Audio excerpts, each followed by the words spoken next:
La journaliste Tina Kiefer fête ses 63 ans ce 7 novembre 2022. Une femme dans toutes les mémoires des inconditionnels de la télévision des années 1990 avec sa participation avec l'émission culte de Christine Bravo, Froufrou. Un show qui mettait à l'honneur les femmes vues par les femmes en s'intéressant à des problématiques qu'on retrouve dans les magazines féminins. Un domaine que la Cannoise de naissance maîtrisait à merveille puisqu'elle a ensuite lancé le magazine DS dont on se souvient encore de la première couverture en 1997 avec une Valérie Lemercier entièrement nue. Mais pour d'autres, la passionnée d'actualité a aussi été la sœur de. En effet, formée au métier du journalisme comme son aînée, Florence Kiefer est la mère des deux premiers enfants d'une figure très connue du pape.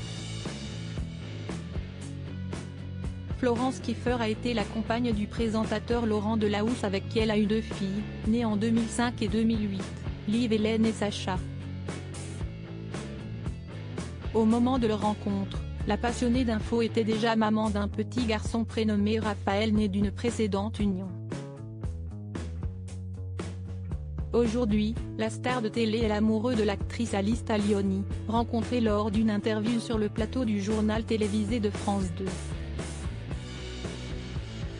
Le couple a une fille prénommée Swan née le 7 février 2016 et un garçon Lino né en décembre 2019.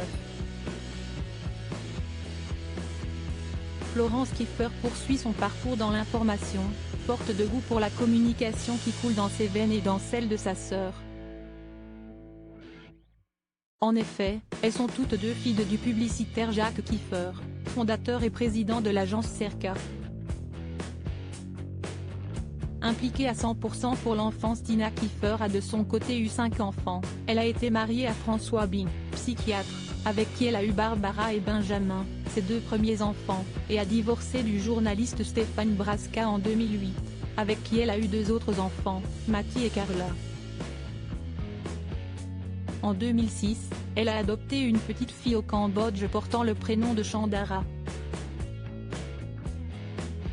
Très impliquée dans l'éducation des enfants, Tina Kiefer a quitté son poste de directrice de la rédaction du journal Marie-Claire pour s'occuper entièrement de son association Tout à l'école et ses projets en France comme à l'étranger. Elle a ainsi fondé une école au Cambodge qui porte le prénom de sa dernière fille, le campus Happy Chandara.